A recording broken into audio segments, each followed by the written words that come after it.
이번에는 그 파이는 4이다 라는 주장에 대해서 같이 한번 알아보려고 해요. 얼마나 설득력이 있는 주장이고 또 어느 부분에서 잘못된 주장인지 아니면 또 맞는 부분이 있는 주장인지 한번 살펴보고자 합니다. 자, 왜 이런 주장이 나오는지 한번 살펴봅시다. 아마 다 한 번쯤 들어보셨을 것 같은데, 파이가 뭐죠? 파이가 뭔지 알아야 되겠죠? 파이는 원의 지름과 둘레의 비율이죠. 그쵸?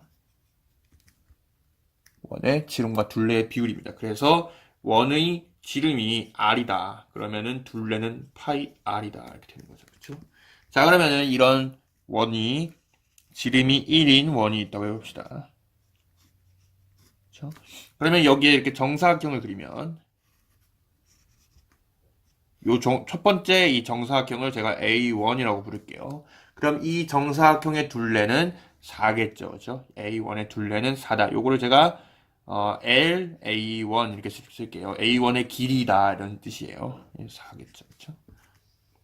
두 번째 이번에는 요 정사각형의 귀퉁이를 잘라내서 요렇게 그려볼게요. 그러면은 요 귀퉁이를 잘라낸 이 도형은 이 원에 좀 더 가깝겠죠. 요 A2라고 부를게요. 하지만 이 A2의 둘레 길이는 요 길이랑 요 길이랑 요 길이랑 요 길이랑 같죠. 그렇죠? 그리고 또 요 길이랑 요 길이의 합은 요 길이 더하기 요 길이랑 같죠. 그렇죠? 그러니까 둘레의 총 길이는 변하지가 않죠. 그러니까 아직도 4다. 그렇죠? 그리고 요 과정을 한 번 더 반복하면 이런 식으로 되겠죠. 그렇죠? 그리고 마찬가지로 둘레의 길이는 그대로다. 이 과정을 계속 반복할 수가 있을 거예요. 그렇죠? 그러면은 이 과정을 계속하면은 이 도형은 원에 가까워지겠죠. 그렇죠? 그러니까 AN의 극한이 AN의 극한이 원이 될 것이다. 자, 원이 될 것이다. 그 주장이죠. 그런데 이 AN의 둘레의 길이는 항상 4기 때문에 그러므로 원주율은 4다. 그렇죠? 라는 주장이 있어요. 이 주장이 물론 결과가 틀렸죠. 그렇죠? 결과가 틀렸죠. 어느 부분에서 문제가 있는지 한번 같이 알아보도록 합시다. 그러면 이 주장을 좀 쪼개 볼게요. 자, 첫 번째. 자, n은 원으로 수렴할 것이다. n이 무한대로 갈 때. 그렇죠? 요게 아마 첫 번째 주장일 것 같아요. 두 번째. an의 길이는 항상 4이다. 그렇죠? 세 번째. an의 길이는 n이 무한대로 갈 때 an의 극한인 그 원의 길이로 수렴한다. 즉 이것은 원의 둘레의 길이가 되고 이것은 파이다. 그렇죠? 그러므로 4는 파이다 라는 결론이 나올 것 같아요. 그러면은 보통 나오는 반론은 뭐냐면 자, 반론은 요 주장에 문제가 있다라는 반론이 있어요. 왜냐면은 요 선부는 항상 울퉁불퉁하기 때문에 실제로 원으로 수렴하지 않을 것이다 라는 주장이 있어요. 이 주장이 얼마나 맞는 반론이고 얼마나 또 틀린 반론인지 한번 같이 알아봅시다. 자, 그러면 일단 이 주장 중에서 이것은 항상 맞는 내용이에요. 맞는 내용. 그쵸? 그쵸? AN의 길이는 항상 4다. 이거는 맞는 내용이죠. 그쵸? 자, 요 내용은 어떨까요? 요 내용은 문제가 있어요. 그렇죠? 요 내용도 문제가 있어요. 하지만 아까 말한 이 AN이 원으로 수렴하지 않는다라는 주장은 반은 맞고 반은 틀린 주장이에요. 자, 그러면 우리가 이게 얼마나 틀린 문장인지 알아보기 위해서 전에 우리가 가져왔던 개념을 한번 사용을 해봅시다. 우리가 저번에 D라는 거리를 정의했어요. 그렇죠? x라는 공간에 d라는 거리를 정의를 했죠. 그래서 d는 세 가지 조건을 만족시켜야 된다 이렇게 했어요. 첫 번째 조건은 dxy는 항상 0보다 크고 이게 0일 조건은 둘이 같아야 된다라는 것이었죠. dxy가 0일 조건은 x와 y가 같을 때만이라는 거였죠. 둘이 다르면 더 큰 값이 나온다. 0보다 큰 값이 나온다. 그 다음에 두 번째는 삼각부등식이었죠. 그 다음에 세 번째는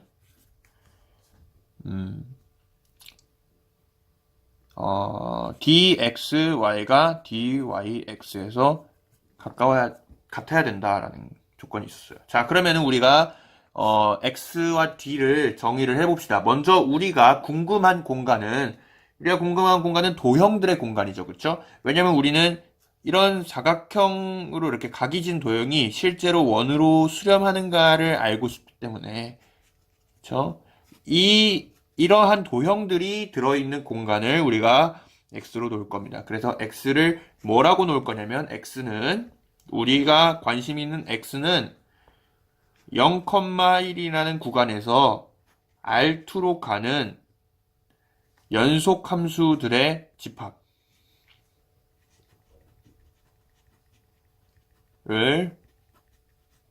우리가 지금 관심이 있는 도형이 될 거예요. 그러니까 요거는 곡선들의 집합이에요. 이것은 곡선들의 집합이 돼요. 그렇죠? 이런 식으로 여기가 F0이고 여기가 F1이 되는 것이죠. 예를 들어 1이라면 FT는 코사인 2파이 사인 2파이 이런 식으로 놓으면 t가 바뀔 때마다 t가 0일 때는 여기에 있고 t가 4분의 1일 때는 여기로 가고 t가 2분의 1일 때는 여기로 가고 t가 4분의 3일 때는 여기로 가고 t가 1로 가면 여기로 다시 돌아오죠. 그렇죠?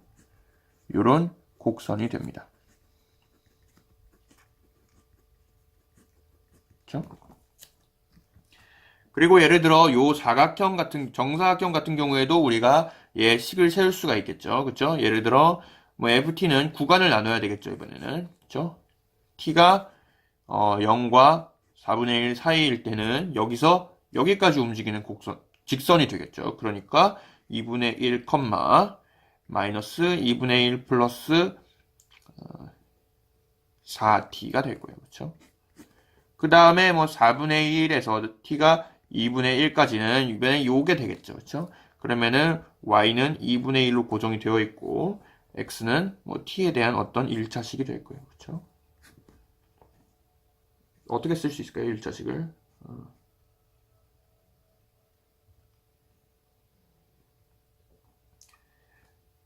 마이너스 4t 플러스 마이너스 4분의 1일 때 지금 이렇게 하면 마이너스 1이 되는데 플러스 2분의 3을 해주면 되겠네요. 그렇죠?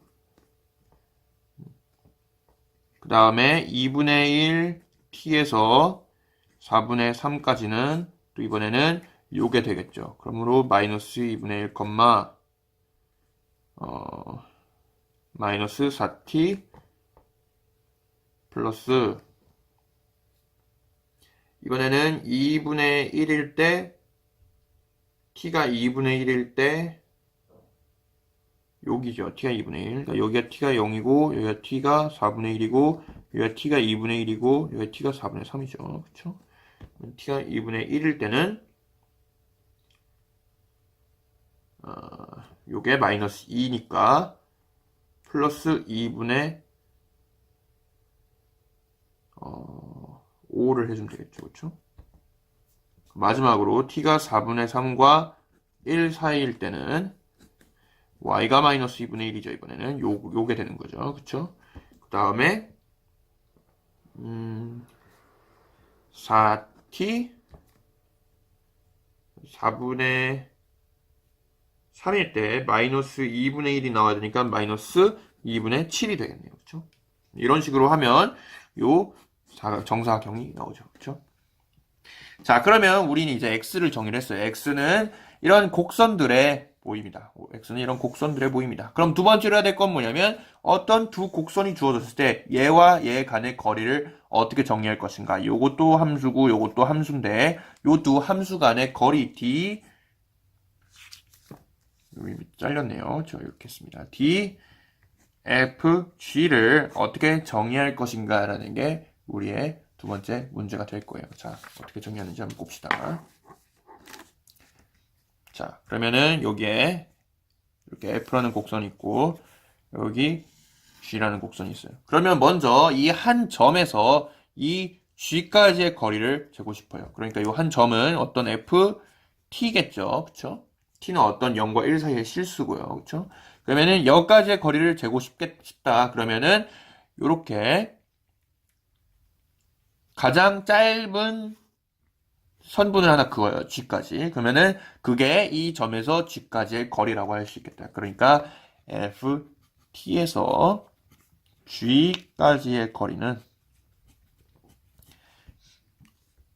이것은 FT와 GS의 그러니까 요게 이제 GS라고 치면 GS의 거리 중 가장 작은 값인데 S가 바뀌죠. 그렇죠? 그러니까 이렇게 쓸 수가 있을 거예요. 그러니까 S를 0부터 1까지 넣으면서 요거를 계산한 것들 중에 가장 작은 값이라고 할 수가 있을 거예요. 그러면 이번에는 T를 바꿔봅시다. T를 바뀌면 T가 바뀔 때마다 여기서 G까지의 거리가 나오겠죠. 그러니까 예를 들어 F가 여기 있다. 그러면은 이게 가장 짧은 거리가 되겠죠. 그렇죠? 여기 있으면은 T가 여기 있으면 이 거리가 가장 짧은 거리가 되겠죠. 그러면 이번에는 그 중에서 가장 큰 값을 골라서 그게 F에서 출발해서 G까지의 거리라고 합시다. 그러니까 요것은 F에서 출발해서 G까지의 거리가 되는 거예요. 그러면 반대로 G에서 출발해서 F까지의 거리도 잴 수가 있겠죠. 우리가 반대로 여기서 시작해서 여기서 가장 짧은 거리를 구한 다음에 그렇죠? 여기서 가장 짧은 거리를 구한 다음에 그것 중에서 가장 긴 거를 찾을 수도 있을 거예요. 그렇죠? 그러면은 그냥 T와 S의 자리가 바뀌겠죠. 그렇죠? 이렇게 그렇죠? 그러면은 우리가 F에서 G까지의 거리는 뭐라고 정의하냐면 요것은 대칭이 아니죠. 우리가 거리가 가져야 했던 세 개의 조건 중에서 요 조건이 있었어요. 요 조건을 요 두 개가 만족시키지 않기 때문에 이 중에서 우리가 최대값을 골라주는 것으로 합시다. 최소값이 아니라 최대값을 고르는 이유는 삼각부등식을 만족시켜야 하기 때문이에요. 삼각부등식을 만족시키기 위해서는 예를 들어 이렇게 세 개의 곡선이 있을 때 여기서 여기까지의 거리는 여기서 잰 여기까지의 거리 그러니까 여기서 가장 긴 거리가 나오는 점 요거하고 그쵸? 여기서 여기까지 가장 긴 거리가 나오는 점 요런 거가 되겠죠. 요것 중에 더 긴 걸 고르는 거였잖아요. 그런데 만약 더 짧은 걸 고르게 되면 여기서 여기까지의 거리가 요게 되고 여기서 여기까지의 거리가 요게 되므로 삼각부등식이 성립하지 않겠죠. 삼각부등식은 여기서 여기까지의 거리는 뭔가를 통해서 간 거리보다 항상 짧아야 한다였잖아요. 그러면은 요렇게 재면은 삼각부등식이 성립하지가 않죠. 여기서 여기까지 거리 더하기 여기서 여기까지 거리가 좀 더 짧아지죠. 그러므로 요렇게 거리를 잰 게 이거 더하기 이게 이것보다 더 짧게 되도록 하기 위해서 우리가 여기서 최대값을 정해줍니다. 그렇죠? 그래서 우리가 이것을 하우스도르프 디스턴스 한국어로 하면 하우스도르프는 사람 이름이에요. 하우스도르프 거리라고 부릅니다. 그래서 우리가 두 곡선 사이의 거리를 이제 정리를 했어요. 정리를 하자면 두 곡선은 DF와 G의 거리는 DFG와 DGF 중에 DFG와 DGF 중에 최대값이다. 그렇죠? 그런데 이거는 어떻게 정의됐었냐면 요거는 DFG는 어떤 점 FT에서 G까지의 거리를 잰 다음에 그것들 중에서 최대값을 찾았죠. 그렇죠? 이렇게 정의를 했습니다. 그렇죠? 이렇게 하면 F에서 G까지 거리가 나오고 G에서 F까지 거리가 나오니까 그 중에 최대인 걸 고르자. 그럼 우리가 두 곡선 사이의 거리를 정의했기 때문에 이제 수렴도 정의할 수가 있어요. 뭔 소리냐면 우리는 실수의 수렴밖에 배우질 않았잖아요. A1, A2, A3, A4 뭐 이런 것들이 있으면 AN이 A로 간다. 이거는 고등학교 때 배웠죠. 그렇죠? 하지만 우리가 뭐 곡선의 수렴이 뭐냐 이런 것들은 배우지가 않았잖아요. 그렇죠? 곡선의 수렴은 어떻게 정의를 하냐면 FN이라는 곡선의 열이 이렇게 있어요. 곡선의 열이 있어요. 요게 F로 수렴한다는 뜻은 F와 FN의 거리가 0으로 수렴한다라는 것으로 정의를 하자. 그렇죠?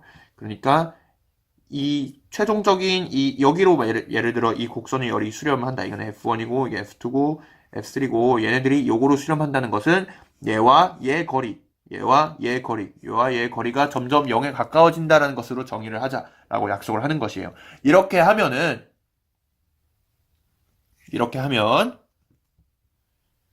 우리가 아까 정의했던 이 도형의 열이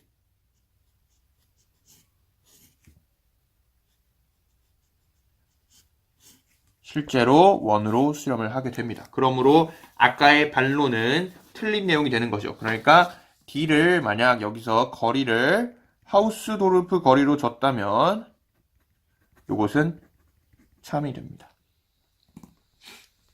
자, 그런데 문제가 되는 내용은 뭐냐면 3번이겠죠. 그러면 자, 중요한 사실은 뭐냐면 L이라는 길이 함수는 L은 이제 우리가 어떤 곡선이 있으면 곡선의 길이를 재는 함수였잖아요. 이 L은 일반적으로 연속이 아닙니다. 자, 우리가 연속의 정의를 뭐라고 정의했었냐면 연속의 정의 극한값이랑 함수값이 같다라는 것이었죠. 그렇죠? 요게 연속의 정의예요. 그렇죠? 그쵸. 이게 고등학교 때 배우는 연속의 정의죠. 그쵸? 어떤 함수가 이렇게 있고, 그쵸? 그러면은 여기까지 이렇게 접근한 것과 요 함수 값이 실제로 일치해야 된다 그랬죠. 그런데 우리가 아까 이 도형의 열이, 그쵸? 이 도형의 열의 거리를 각각 구해보면 4가 나오죠. 그쵸? 그쵸? 그런데 얘의 길이를 구한 거죠. 그쵸? 그런데 이거를 구해보면 이것과 다르다는 얘기죠. 그쵸? 왜냐면 요것은 원이니까 원의 둘레의 길이는 파이죠. 그쵸? 하지만 이쪽은 4죠. 그쵸? 그러니까 둘이 다른 것이 전혀 새로운 일이 아니라 이것은 길이 함수가 연속이 아니다. 라는 뜻입니다. 그쵸? 요것은 전혀 새로운 일이 아니다. 그쵸? 그러므로 문제가 되는 부분은 여기에 있는 거죠. 그죠? 자, 그런데, 우리가 D를 정의를 했었잖아요. D를 우리가 어떻게 정의를 했냐면, 여기서는 하우스도르프를 거리를 통해서 정의를 했죠. 자. 그런데, 우리가 만약 길이 함수라는 건 참 좋은 함수인데, 길이 함수는 좋은 함수잖아요. 그쵸? L은 이제 어떤 곡선의 모음에서, R로 가는, 실수로 가는, 혹은 이제 무한대를 포함하는, 그죠? 왜냐면 길이가 무한대가 될 수도 있으니까, 그죠? 무한대를 포함해서 여기로 가는 어떤 함수죠. 이거 함수예요. 그쵸? 이게 연속이 안 된다라는 거는, 참 나쁜 일이잖아요. 그쵸? 좋은 함수인데, 자연스럽게 생각할 수 있는 함수인데, 요 함수는 어떻게 정의되죠? 요 함수는, 어떤 곡선이 이렇게 있다. 그죠? F가 있다. 그러면 얘를 이렇게 잘라요. 여러 조각으로. 그죠? 예를 들어 뭐 n개의 조각으로 자른다고 합시다. 0, n분의 1, n분의 2 이런 식으로 해서 n분의 n-1, n 이렇게 해서 그죠? 그러면은 d, f, n분의 k, n분의 k 플러스 1을 각각 잴 수가 있겠죠? 자, 여기서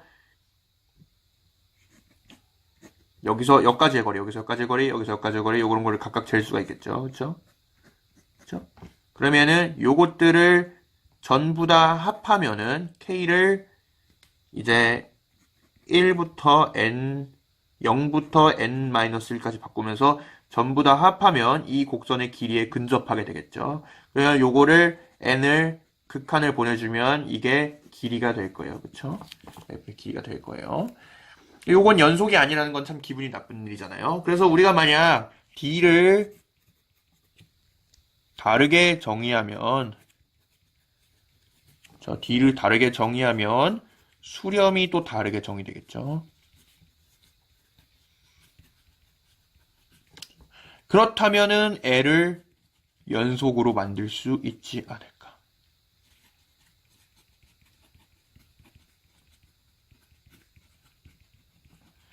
이렇게 하면 아까와 같은 반론이 성립하겠죠. 이 반론이 성립하겠죠. 이 AN은 실제로 원으로 수렴하지 않는다라는 반론을 우리가 만약 수렴을 조금 다르게 정의한다면, 좀 더 강한 조건을 준다면, 요 울퉁불퉁함이 실제로 원으로 수렴하지 않는다라는 조건을 이런 그 명제가 참이도록 만들 수도 있을 거예요. 자, 그런데 이것은 D를 통해서 정의하는 건 어렵습니다. D를 통해서 정의하는 건 어려워요. 자, 그러니까 정확하게 어떻게 정의하냐면, 우리가 어떤 곡선의 열 FN이 F로 수렴한다는 것은 물론 FN의 하우스도르프 거리가 F로 수렴하는 것은 물론, 그렇죠? 이게 0으로 가고 엔드, 그 다음에 만약 길이가 FN의 길이로 F의 길이로 수렴한다, 그렇죠? 그러면 FN이 F로 수렴하다라고 정의를 할 수도 있을 거예요, 그렇죠? 좀 괴상하지만, 그렇죠? 좀 억지 같죠, 그렇죠? 그리고 우리가 만약 이렇게 정의를 한 다음에, 그러면 이렇게 수렴성이 정의가 되도록 하는 D가 있어라고 물어볼 수도 있을 거예요. 반대로, 그렇죠? D를 어떻게 잡으면 이게 수렴을 하지, 그치? 거리를 어떻게 잡으면 이 두 곡선 간의 거리를 어떻게 잡아야, 그렇죠? 수렴할까라고 물어볼 수도 있을 거예요, 그렇죠? 근데 요거는 D를 통해서 정의를 할 수 없을 수도 있어요, 그렇죠? 이런 수렴성의 정의, 수렴의 정의는 굉장히 좋은 정의지만 길이 함수가 자동으로 연속이 돼요. 왜냐면 이 조건 때문에. 길이 함수가 자동으로 연속이 되는 좋은 조건이지만 D를 통해서 정의를 할 수 없을 수도 있어요. 그러니까 우리가 일반적으로 아는 거리 공간이 아닌 다른 공간을 상상해야 될 수도 있어요. 요런 이유 때문에 우리가 일반적인 위상 공간이라는 것을 정의를 하고, 이 위상 공간을 통해서 우리가 수렴성을 정의를 하게 됩니다. 그렇죠?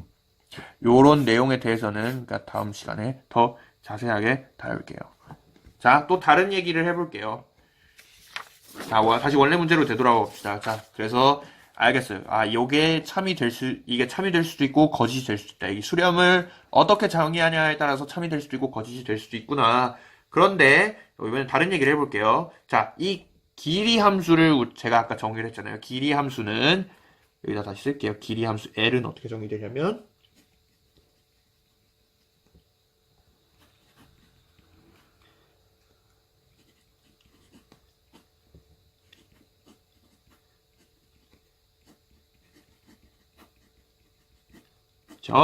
n분의 k를 넣은 거, 요게 있으면 n분의 k를 넣은 거와 n분의 k 플러스 1을 넣은 거, 요거의 길이죠, 이게. 거리 함수죠, 이거. 거리 함수. 요거를 쭉쭉쭉쭉쭉쭉쭉쭉쭉쭉 더해서 만든 값으로 우리가 정의를 했죠. 그죠?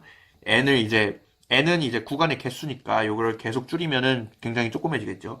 여기 보면은 여기도 d가 들어가 있잖아요. l의 정의에도 d가 들어있구나. 그죠? 그렇다면 우리가 만약 요거를 이 d를 바꾸면 요 전체 문장이 사실 여기 등호가 성립하도록 만들 수도 있지 않을까. 그러니까 이게 파이가 아니라 4가 될 수 있도록 만들 수 있지 않을까라는 생각도 할 수가 있겠어요. 자, 어떻게 하는지 한번 볼게요. 별로 이거 어려운 아이디어가 아닌데, 자, 우리 아마 택시 기하학 뭐 이런 얘기를 다 들어보셨을 거예요. 그러니까 x와 y의 점을 우리가 일반적으로는 이제 루트 x1 마이너스 x2 요거를 x1 y1이라 하고 요거를 x2 y2라 할게요. 그러면은 요 둘 사이의 거리를 일반적으로 요렇게 정의하잖아요. 제가 이거를 d2 x1 y1, x2 y2라고 부를게요. 여기 귀찮으니까 얘를 우리가 p라고 쓰고 이걸 q라고 쓸게요. 그러면 요거는 이제 d2 p, q겠죠. 제가 여기서 2를 쓰는 이유는 여기에 2가 들어있기 때문이에요. 그렇죠? 그러면은 우리가 택시 기하학에서는 어떻게 정의하냐면 택시 기하학에서는 거리를 이렇게 정의해요. 그렇죠? 요거는 우리가 d1 of p, q 이렇게 쓸게요. 왜냐면 이거 1이니까. 그렇죠?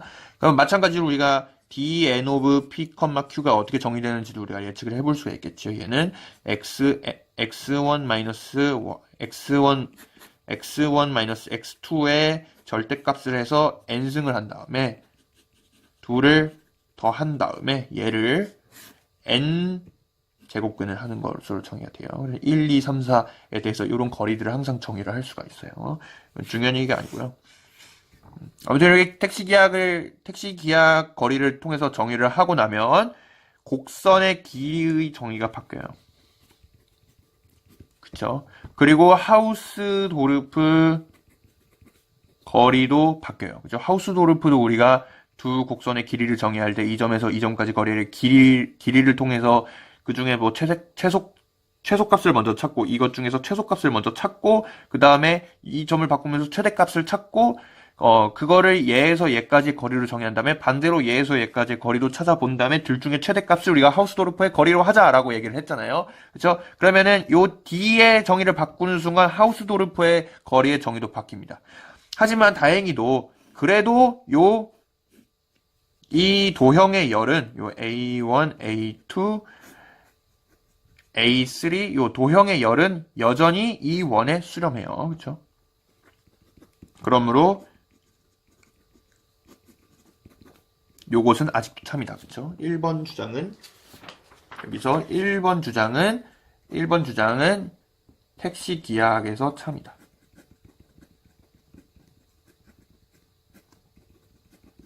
그런데 요 길이가 바뀝니다. 그렇죠? 길이가 바뀌죠.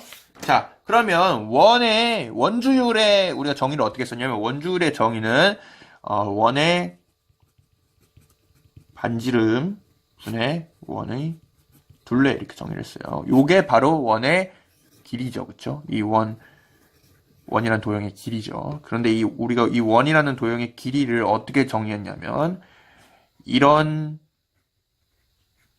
이 점들을 이렇게 분할을 해서 이 거리 이렇게 잰 거리의 극한으로 정의를 하게 되죠. 그쵸? 원래 원의 길이를 잴 때는 요렇게 재죠. 그쵸? 요렇게 분할을 해가지고 이 길이 더하기 이 길이 더하기 이 길이 더하기 이 길이 더하기 이 길이 더하기 이 길이 더하기 이 길이를 해가지고 요 구간의 길이를 n을 무한대로 보내면 얘는 n분의 1이니까 0으로 가잖아요. 그쵸? 그러면 이게 원의 길이가 파이가 되죠. 그쵸? 그런데 이제는 원의 길이를 이렇게 재하기 때문에 원의 둘레가 이제 실제로 4가 나오게 돼요. 그러니까 L of 1이 4가 나오게 되는 것이죠. 그쵸? 그러므로 우리가 길이의 정의를 바꾸게 되면 여기가 4가 되기 때문에 이게 참이 된다. 그쵸? 그러면은 우리가 이무의 곡선이 이렇게 있고 이 곡선을 이렇게 분할을 이렇게 대충 해가지고 그쵸? 이렇게 해가지고 그 다음에 이렇게 해서 요거를 이제 제가 AN이라고 부르고 이 AN이 예를 들어 F로 이렇게 계속 분할을 해가지고 수렴하게 만들면은 항상 얘도 이걸로 수렴을 하겠죠. 그쵸? 왜냐면 항상 이 곡선의 길이는 애초에 이거 더하기 이거 더하기 이거 더하기 이거 더하기 이런 식으로 계산을 할 수가 있을 거예요. 그쵸? 그러므로 우리가 D를 이렇게 택시 기하학을 통해서 정의를 하면은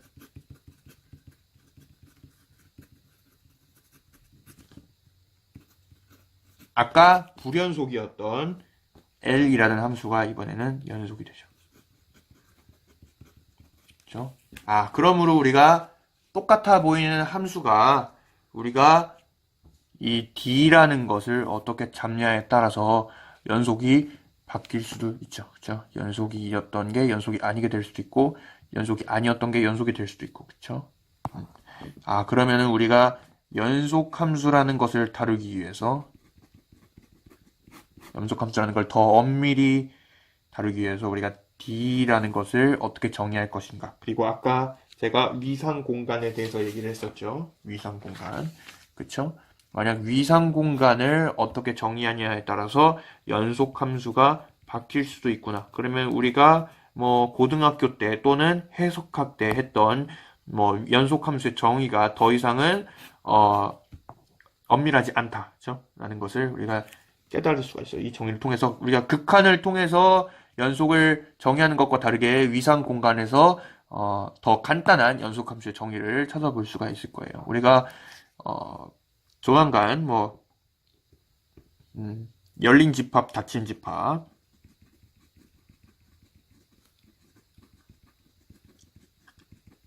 뭐 컴팩트 집합, 요런 컴팩트 집합, 요런 것들의 얘기를 차차 하게 될 거예요. 요런 얘기들을 하면서 우리가 과연 위상을 지금 우리가 실수나 그거에 관련된 공간 안에서만 하고 있잖아요. 그쵸? 요런 것들 하고, 그쵸? 아니면 뭐 곡선의 공간이나 함수의 공간 이런 거를 했는데, 그쵸? 아니면은 우리가 만약 예를 들어 점이 n개가 있는 것들의 공간이라던가 유리수의 공간이라던가 아니면 무리수의 공간이라던가 요런 것들은 우리가 더 일반적으로 다루기 위해서는 우리가 D를 정의한다던가 아니면 어떤 함수를 통해서 정의한다던가 L이 연속이 되게 하는 함수를 어떤 공간을 잡을 수 있다 그랬는데 이런 공간보다 더 일반적인 그런 정의가 필요해요. 일반적인 정의가 필요하다. 그렇죠? 그것을 우리가 정의를 하기 위해서 위상 공간이라는 것을 정의를 하게 되고 이 위상 공간에서 연속 함수라는 것을 정의를 하게 됩니다. 그것은 우리가 다음에 다루게 될 것 같아요.